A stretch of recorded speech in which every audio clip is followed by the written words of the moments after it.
Hello बच्चों, आज हम लोग क्लास 11th का फिजिकल केमिस्ट्री का थर्मोडायनेमिक्स टॉपिक चालू करने जा रहे हैं, है ना। तो थर्मोडायनेमिक्स जो चैप्टर है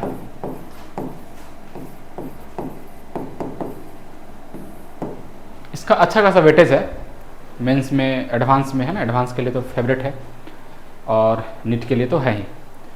देखिए, इसमें जो भी पढ़ेंगे, अगर नीट का स्टूडेंट होगा तो उसके लिए हम बता देंगे कि क्या नहीं पढ़ना है, ठीक। बाकी सब पढ़ सकते हैं, कोई दिक्कत वाला बात नहीं है।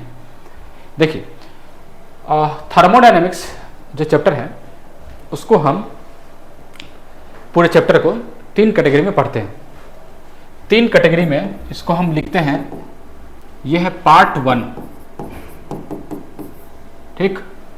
यह है पार्ट 2, यह है पार्ट 3, थोड़ा ज़्यादा मोटा लिखा रहा है, पतला कर देते हैं। यहाँ देखिए, पार्ट 1 में सबसे पहले इसका इंट्रो वाला पार्ट आएगा। इंट्रो वाला पार्ट में जैसे सिस्टम, सराउंडिंग, है ना। सिस्टम सराउंडिंग हो गया, बाउंड्री हो गया, एंड इट्स टाइप, ठीक है ना। फिर इसी में आएगा इंटेंसिव प्रॉपर्टीज,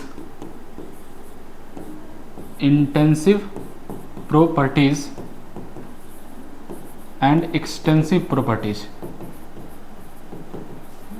है ना। इसी में आएगा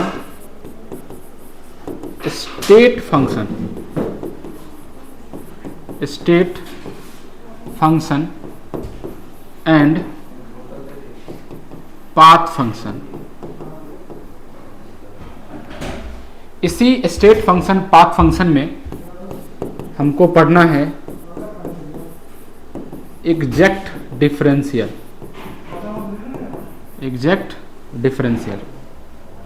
फिर रिवर्सिबल। पहले पूरा टॉपिक बता देते हैं कि क्या क्या पढ़ना है ना। रिवर्सिबल एंड इरिवर्सिबल प्रोसेस, जिसके अंदर थर्मो डायनामिक,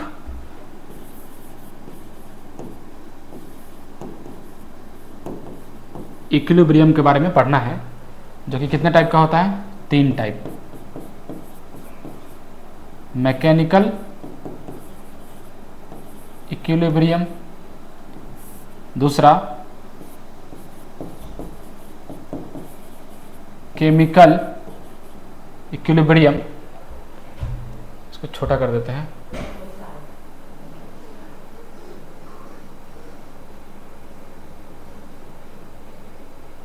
एक मिनट।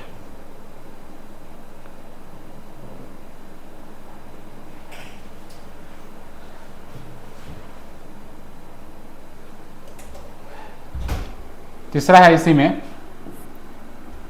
मिनट,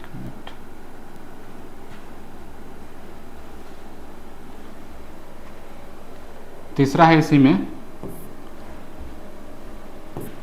थर्मल इक्विलिब्रियम, है ना। फिर इसी में आता है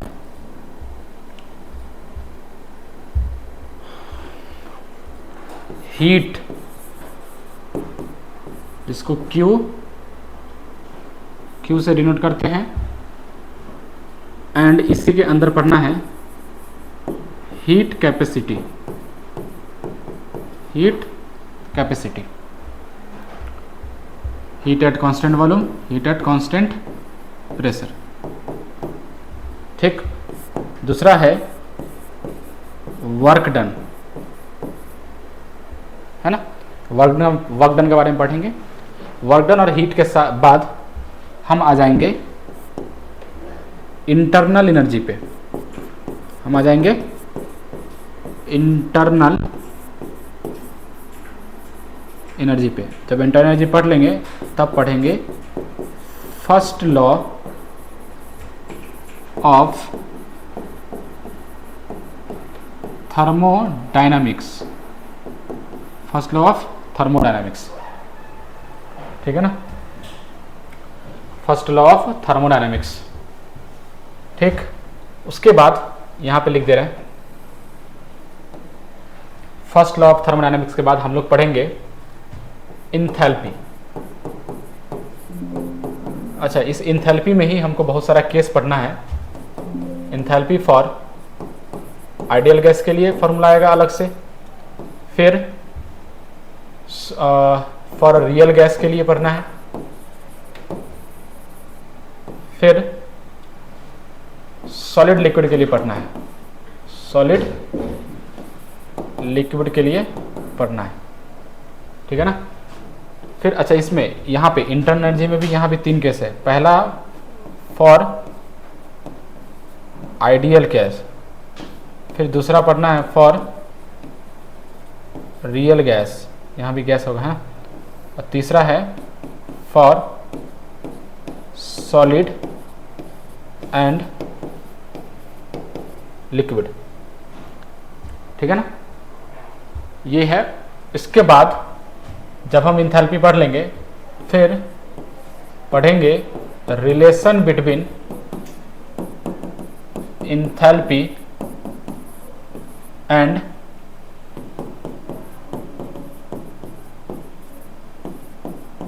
internal energy. Relation between enthalpy and internal energy ideal gas के लिए, और फिर ये भी किसके लिए पढ़ेंगे, 2 के लिए, आइडियल और रिएक्शन, है ना, केमिकल रिएक्शन। फिर इसके बाद आएगा कैलकुलेशन देखेंगे। कैलकुलेशन थोड़ा सा ज़्यादा लंबा टॉपिक है, तो इतना सारा टॉपिक सब कवर करेंगे इसमें। कैलकुलेशन ऑफ, इसी में आएगा calculation of heat, work done, delta H and delta U, ठीक है। किसके लिए, फॉर वेरियस प्रोसेसेस,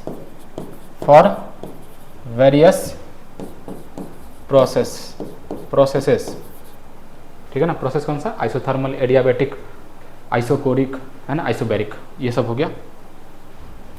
फिर इसमें देखेंगे ग्राफ इसके साथ, एडियाबैटिक का ग्राफ, है ना, एक्सपेंशन के लिए, कंप्रेशन के लिए, रिवर्सिबल में कैसा कैसा होता है, वो सब हम यहाँ पे देखेंगे। ये सब है पार्ट 1 में पढ़ना। पार्ट 1 में ये पढ़ेंगे। इसमें मेन हमारा जो फोकस रहेगा वो फर्स्ट लॉ ऑफ थर्मोडायनामिक्स पे फोकस रहेगा। मतलब इतना चीज़ पढ़ने के बाद हम लोग पढ़ेंगे थर्मोडायनामिक्स का फर्स्ट लॉ क्या बोलता है, ठीक। अब इसका ये तो हुआ तुम्हारा पार्ट 1 पूरा। अब मेरे पास जगह नहीं है जो हम यहाँ पर पार्ट 2 लिख दें, तो हम पार्ट 2 और पार्ट 3 को नेक्स्ट पेज में लिख रहे हैं। देखिए, जब हम बात करेंगे चैप्टर पार्ट 2 स्टार्ट करेंगे, तो सबसे पहले फर्स्ट लॉ का ड्रॉबैक आएगा। तो फर्स्ट लॉ का ड्रॉबैक हुआ होगा तभी तो हम सेकेंड लॉ पे आए होंगे।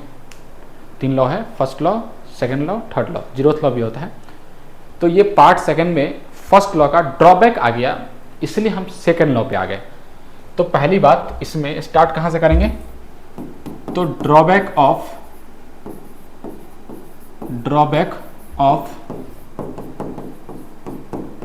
First law. उसके बाद हम पढ़ेंगे इसमें, उसके बाद अगला टॉपिक रहेगा अपना introduction of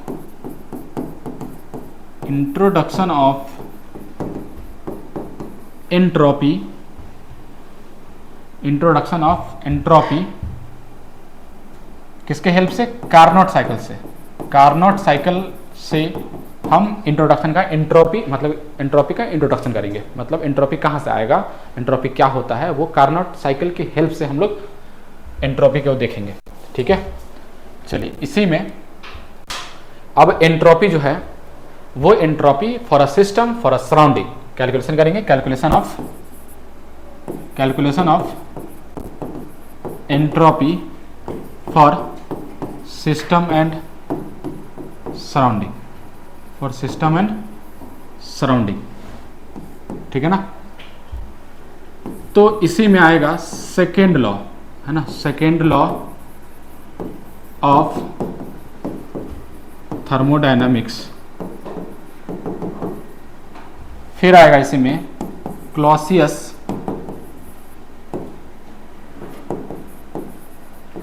inequality, Clausius inequality, second law of thermodynamics, Clausius inequality, सब इसी में आएगा। फिर आएगा इसी में, जब ये हो जाएगा तो सिस्टम और सराउंडिंग के लिए अलग अलग कैलकुलेशन कर लेंगे। इसी सिस्टम में आएगा आइडियल गैस के लिए, ठीक है ना, सॉलिड लिक्विड के लिए, ये सब के लिए हमको यहाँ पे एंट्रोपी कैलकुलेशन आएगा। अच्छा, इसी में और देखो और क्या, और कुछ बच रहा है इसमें टॉपिक। हाँ, जो एंट्रोपी है सब हीट के बेस पे पढ़ेंगे। उसी में एंट्रोपी को पढ़ना है, एंट्रोपी को पढ़ना है रेंडमनेस के बेसिस पे, रेंडमनेस के बेसिस पे। अभी किसके बेसिस पे है? हीट के बेसिस पे। इसमें किसके बेसिस पे करेंगे? रेंडमनेस के बेसिस पे करेंगे एंट्रोपी। ये सब एंट्रोपी किसके बेस पे होगा? हीट के बेस पे। तो ये हमारा टॉपिक हो गया पार्ट सेकेंड का। बात समझ में आता है ना। चलिए इसके बाद अच्छा स्पॉन्टेनिटी के क्राइटेरिया भी यहीं से देखेंगे, ठीक ना। चलिए इसके बाद आता है अपने चैप्टर का पार्ट थर्ड। उसमें क्या पढ़ेंगे भाई? तो जो पार्ट थर्ड है उसके अंदर आएगा, सबसे पहला टॉपिक है थर्ड लॉ ऑफ थर्मोडायनामिक्स। इसमें स्टार्ट करेंगे किससे?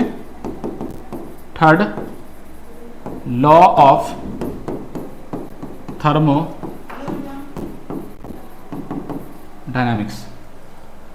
थर्ड लॉ ऑफ थर्मोडायनामिक्स, ठीक है ना। चलिए इसमें ये जब हुआ तो इसी में हम एप्लीकेशन देखेंगे। इसका मेन पार्ट यही है, एप्लीकेशन वाला पार्ट। एप्लीकेशन ऑफ एंट्रोपी क्या है? पहला एप्लीकेशन मतलब application of third law of thermodynamics, entropy नहीं, application of third law of thermodynamics, ठीक ना। क्या है एप्लीकेशन में? पहला है हम एब्सोल्यूट एंट्रोपी फाइंड करेंगे। एब्सोल्यूट एंट्रोपी फाइंड करेंगे किसी भी सब्सटेंस के लिए, किसी भी सब्सटेंस के लिए at constant temperature and pressure पे। एप्लीकेशन का पहला पॉइंट, ठीक है। इसी में जो दूसरा है वो है calculation of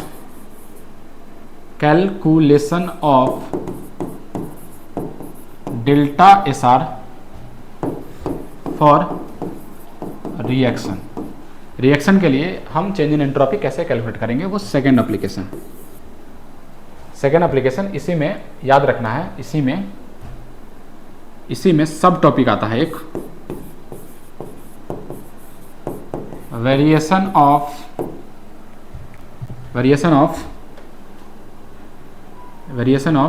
delta S R, मतलब किसी भी रिएक्शन का जो एंट्रोपी चेंज होता है वो उसका हम कैलकुलेशन देखेंगे टेम्परेचर और प्रेशर चेंज करके। तो variation of delta S R with temperature and pressure, है ना। ये स्पेशली जो ये टॉपिक है स्पेशली वो एडवांस के लिए है। किसके लिए है? एडवांस के लिए, है ना। Variation of delta S R with temperature and pressure, किसी भी रिएक्शन का एंट्रोपी अगर हमको चेंज कैलकुलेट करना है, जब हम उसका टेम्परेचर चेंज करते हैं, जब प्रेशर चेंज करते हैं, तो वो भी इसमें टॉपिक में पढ़ना है। ये हो गया थर्ड लॉ। अच्छा, इसी में आएगा इसी में आएगा gives free energy, gives free energy, gives free energy. एक काम करते हैं, इसको थोड़ा छोटा करते हैं।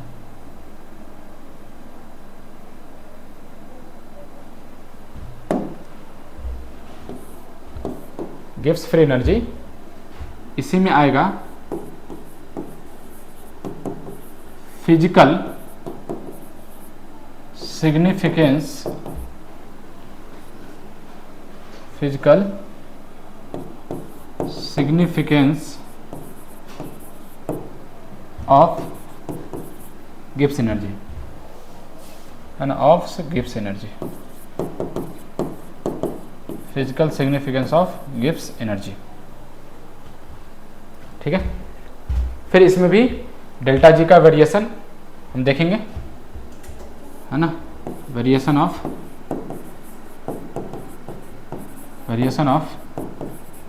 Delta G R with pressure and temperature.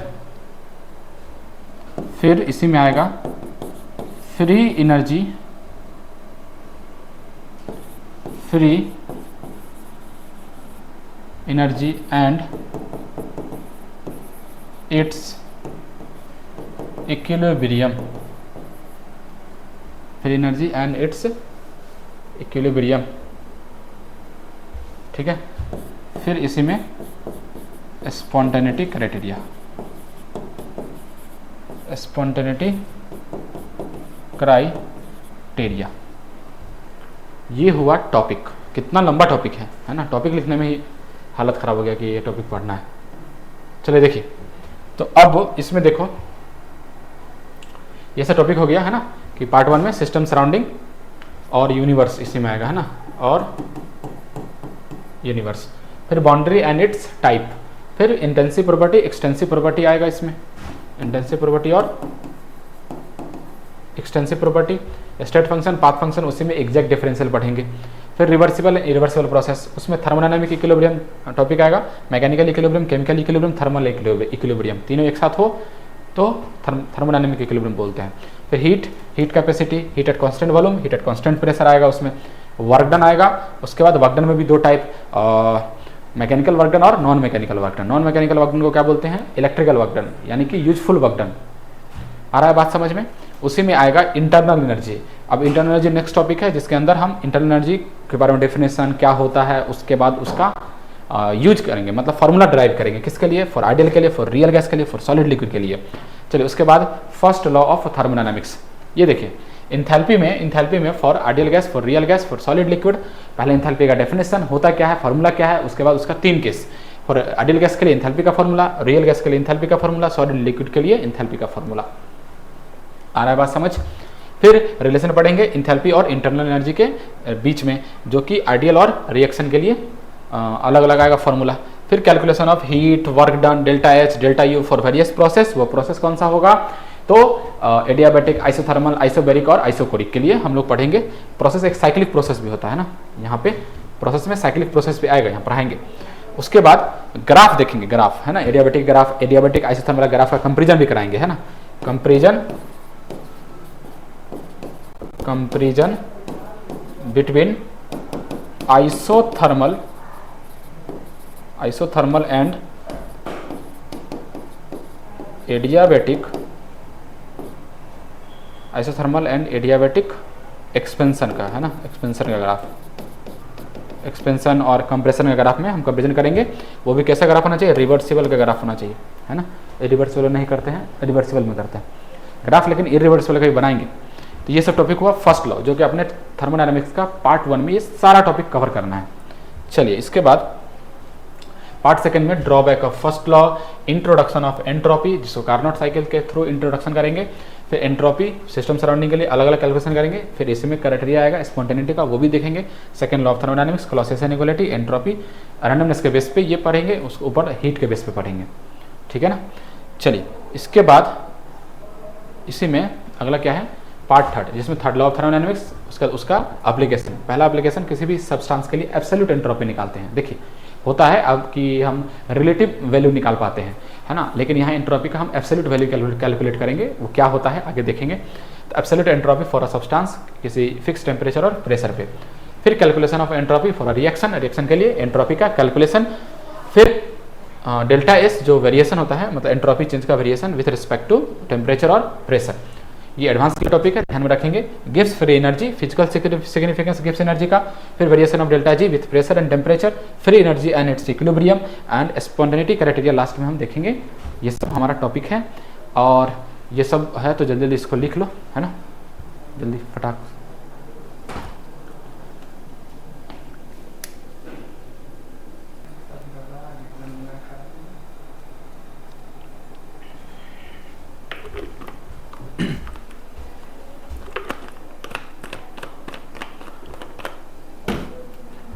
देखो तो इसमें हम लिखा दिए इसका सारा टॉपिक का नाम, जिसको 3 पार्ट में बांटे हैं चैप्टर को, पार्ट 1, पार्ट 2 और पार्ट 3। तो बारी बारी से हम देखेंगे कि क्या होता है इसमें, ठीक है। चलिए स्टार्ट करते हैं। देखिए जो पहला है इसमें, इसका इंट्रो वाला पार्ट, इसमें हम क्या बोलेंगे कि अगर हम थर्मोडायनामिक्स को डिफाइन करें तो हम क्या डिफाइन करेंगे। देखिए इसका स्टैंडर्ड डेफिनेशन लिख के आता है,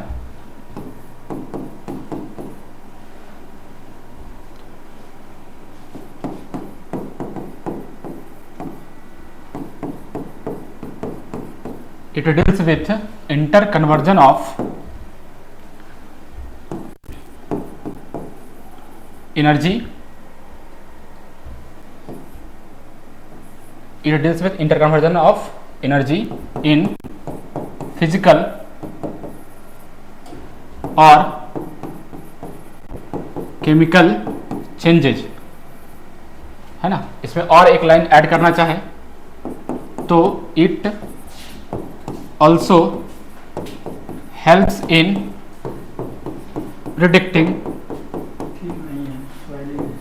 feasibility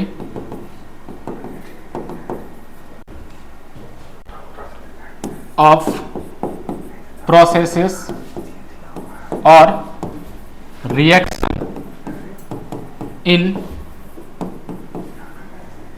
given condition, है ना। देखिए हम इसे बताए कि जैसे ये क्या करता है, इंटर कन्वर्जन करता है एनर्जी का, है ना, एनर्जी के साथ डील करता है और फिजिकल केमिकल चेंजेस में फिर ये प्रेडिक्ट करता है कि कोई भी रिएक्शन होगा या नहीं होगा, ठीक है ना। जैसे देखिए 2 चैप्टर है अपने पास, एक है अपना थर्मोडायनामिक्स, दूसरा है केमिकल काइनेटिक्स, केमिकल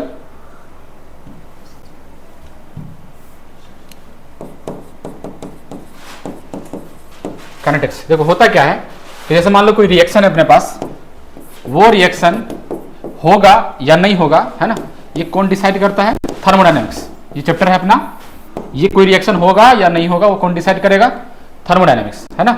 इसमें वो इसी के लिए यहाँ लिखे हैं, फिजिबिलिटी डिसाइड करता है कि ये होता है या होगा या नहीं होगा। दूसरा है अपना केमिकल काइनेटिक्स, अगर ये होता है तो कितना रेट से होगा, है ना, इसका स्पीड क्या रहेगा। तो जैसे मान लो कोई रिएक्शन हो रहा है लेकिन बहुत ज़्यादा टाइम लग रहा है, बहुत ज़्यादा कम टाइम लग रहा है, तो ये जो इसका रेट है वो रेट डिसाइड करने का काम कौन करता है, ये केमिकल काइनेटिक्स, है ना। ये अपने को क्लास 12th में पढ़ना था, मतलब इसको क्लास 12th में पढ़ना है। और अभी जो थर्मोडायनामिक्स चैप्टर चल रहा है उसमें हमको इसके बारे में पढ़ना है कि ये रिएक्शन होगा या नहीं होगा। तो यही हम यहाँ पे लिखे हैं कि फिजिबिलिटी डिसाइड करता है, प्रेडिक्ट करता है कि कोई रिएक्शन होगा या नहीं होगा। तो ये अपना इंट्रो पार्ट था, है ना। इसके आगे हम लोग चालू करेंगे system, surrounding, universe, state function, path function सब नेक्स्ट क्लास में। आज के लिए इतना रखते हैं, थैंक यू।